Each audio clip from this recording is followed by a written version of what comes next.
Quetta civil اسپتال کے کمرے کے دروازے پر دستک ہوتی ہے. دروازہ کھلتا ہے اور چند ہی لمحوں میں ایک نوجوان ڈاکٹر کی زندگی ہمیشہ کے لیے بدل جاتی ہے. ڈاکٹر ماہنور جو دوسروں کے زخموں پر مرہم رکھنے کی ذمہ داری نبھا رہی تھی، خود ایک ایسے حملے کا شکار ہو گئیں جس کے نشانات برسوں ان کے جسم اور ذہن پر باقی رہیں گے. ابتدائی اطلاعات کے مطابق حملہ آور اسپتال کا ہی ایک ملازم تھا. واقعے کے بعد ملزم فرار ہو گیا. بعد ازاں ایک مبینہ پولیس مقابلے میں مارا گیا اور اس کے ساتھ ہی کئی سوالات بھی دفن ہو گئے. حملے کی اصل وجہ کیا تھی؟ کیا اس کے پیچھے ذاتی رنجش تھی، انتقام یا کوئی اور محرک؟ ایسڈ سروائیورز فاؤنڈیشن کے مطابق پاکستان میں سالانہ 150 سے 200 کیسز رپورٹ ہوتے ہیں. زیادہ تر عورتوں کی تعداد ہے، جبکہ ماہرین کہتے ہیں کہ اصل تعداد اس سے زیادہ ہو سکتی ہے. 2011 میں تیزاب گردی کے خلاف سخت قوانین متعارف کروانے کے باوجود ایسے واقعات کا سلسلہ تھم نہیں سکا. حال ہی میں سپریم کورٹ نے خاتون پر تیزاب پھینکنے والے مجرم کی سزا برقرار رکھتے ہوئے حکومتوں کو متاثرین کی بحالی، خصوصی فنڈز کے قیام اور تیزاب کی فروخت پر مزید سخت نگرانی کی سفارش بھی کی ہے. عدالت کے مطابق بعض پہلوؤں سے تیزاب گردی قتل سے بھی زیادہ سنگین جرم ہے، کیونکہ متاثرہ شخص عمر بھر اس کے اثرات جھیلتا ہے. پاکستان میں خواتین کے خلاف تشدد کے واقعات کے بعد بحث یہ ہوتی ہے کہ خاتون کہاں تھی، کیوں تھی، کس کے ساتھ تھی، کپڑے کیا تھے، لیکن مسئلہ جگہ کا نہیں، ذہنیت کا ہے.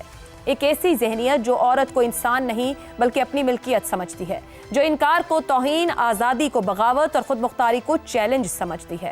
اور جب اس ذہنیت کو اپنی مرضی کا جواب نہیں ملتا تو کبھی گولی چلتی ہے، کبھی تشدد ہوتا ہے اور کبھی تیزاب پھینکا جاتا ہے. کیا کسی بھی عورت کو یہ فکر ہونی چاہیے کہ کسی کی انا یا ضد اس کے مستقبل کو بگاڑنے کی وجہ بن سکتی ہے؟ کیا خواتین کی کامیابی، خود مختاری یا صرف نہیں کہنے کا حق اب بھی لوگوں کے لیے ناقابل برداشت ہے؟ آخر کیوں عورت کی زندگی کا آسان ترین نشانہ بن جاتی ہے؟ اسی پر پروگرام کے اس حصے میں گفتگو رکھیں گے. سوال اس طرح سے: تیزاب گردی کے واقعات، بعض صورتوں میں یہ قتل سے بھی سنگین جرم ہے. عدالت: تیزاب گردی انفرادی جرم یا گہری سماجی بیماری؟ زیغم صاحب. 1991 میں 91 میں جب میں یونیورسٹی سے نکلا تو اس وقت نے لکھنا شروع کیا اور ایک بچی پر ایسڈ پھینکا گیا تھا اور میں اس پہ سٹوری کرنا چاہتا تھا. میں اس کے پاس گیا، پھر میں اس کے ڈاکٹر کے پاس گیا. میں ملتان کی بات کر رہا ہوں. تو ڈاکٹر نے کہا کہ تم ایک کیس کے پیچھے آئے ہو، تمہیں پتہ ہے یہاں کتنے کیسز ہوتے ہیں. That was a news to me and news to the world. اس وقت یہ چیزیں چھپتی ہی نہیں تھیں. پھر میں اس بچی کے وکیل کے پاس گیا اور اس وکیل نے اور میں نے مل کر ایک طرح کی تحریک شروع کی. اس وکیل کا نام تھا فخر النساء کھوکھر، جو بعد میں جسٹس بنی اور پھر MNA بھی بنی. تو میں نے کوئی 1 درجن مضامین لکھے. اس بیچاری نے بہت سارے کیسز کیے. ہم مل کے کام کرتے رہے. میں آپ کو کون سے سال کی بات بتا رہا ہوں؟ 91 کی. اور آپ کو پتہ ہے کب جا کے یہ قانون بنا؟ 2011. ان ایسڈ کرائمز کے خلاف کب قانون بنا؟ 2011 میں. اور پھر ستم ظریفی دیکھیے، 2011 میں فخر النساء کھوکھر MNA ہے پاکستان کی، اور میں نے ان ایسڈ کرائمز پہ پھر ریسرچ کی اس وقت. اور بنگلہ دیش میں بہت زبردست کام ہوا تھا. 2 قوانین ہوئے تھے، ان کو میں نے دیکھا، باقی چیزوں کو دیکھا. میری چھوٹی سی کنٹریبیوشن تھی، میں کریڈٹ نہیں لے رہا. بہت لوگ تھے کام کرنے والے، میں بھی ایفرٹ میں شامل تھا شروع سے اس وقت تک. تو ان بچیوں کا جو میں نے حال دیکھا ہے، کہہ دینا آسان ہے کہ ان کی زندگی موت سے مشکل ہے، لیکن اس کو شیئر کرنا، ایکسپیرینس کرنا اور یہ دیکھنا کہ اگر کسی کی زندگی موت سے بھی زیادہ تکلیف دہ ہو سکتی ہے، اگر کوئی شخص موت کی تمنا کر سکتا ہے تو اس شخص کا پین کیا ہوتا ہے. تو آپ نے کہا کہ یہ کیا ہے؟ یہ جرم ہے یا معاشرتی مسئلہ ہے؟ یہ ایک بیمار معاشرے کا جرم ہے. ایک انتہائی بیمار معاشرے کا بدترین جرم ہے. ایسا جرم ہے جو کوئی درندہ بھی نہیں کر سکتا. درندے ایک دوسرے کو مار سکتے ہیں، یہ نہیں کر سکتے.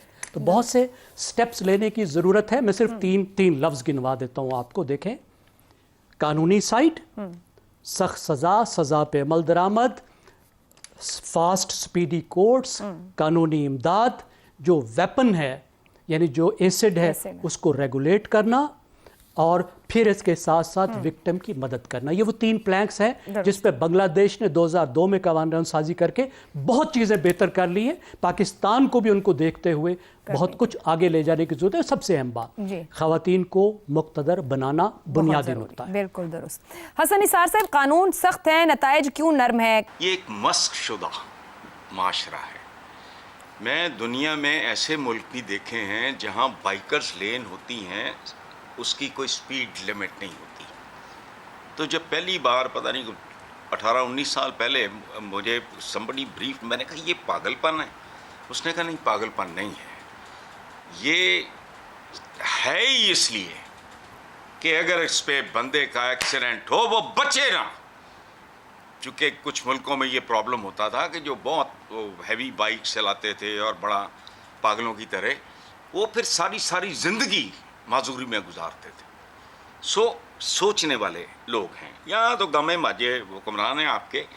اچھا، میرا ایک کالا کال ہے اور وہ بہت وائرل کہ اس نظام کو تیزاب سے غسل دینا چاہیے.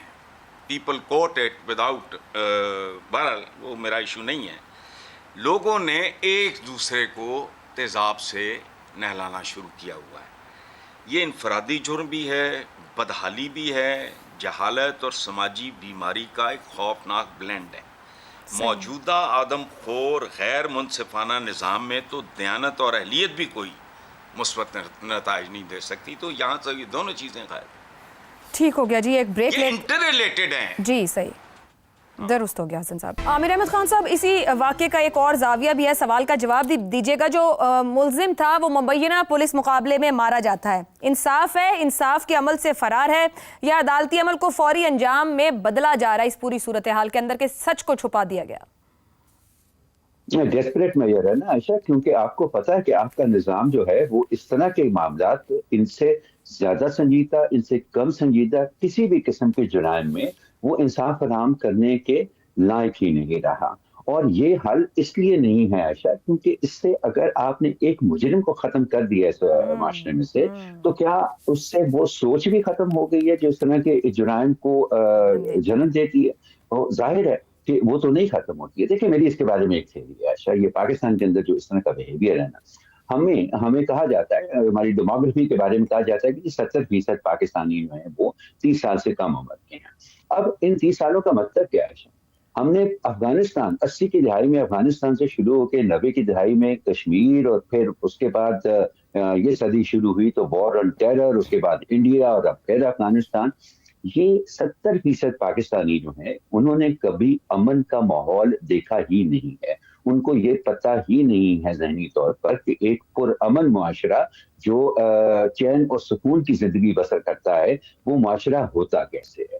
اس لیے، اور اس کا ایک چیز ہمیں یہ نظر آتی ہے کہ ہم اختلافات کو، ہمارے ملک میں دشمن کی اتنی بات ہوتی ہے. اچھا، میں بہت دنیا میں پھیرا ہوں اور بہت لوگوں پہ جگہ پہ میری دوستیاں جا رہی ہیں. میں نے کسی اور ملک میں دشمنوں کی اتنی زیادہ ذکر نہیں سنا جتنا کہ میں پاکستان میں سنتا ہوں. اور مجھے لگتا ہے کہ پاکستان میں اختلافات، چاہے وہ سیاسی ہوں، چاہے وہ ذاتی ہوں، چاہے وہ جذباتی ہوں، وہ ان اختلافات کو دشمنی سمجھ لیا جاتا ہے.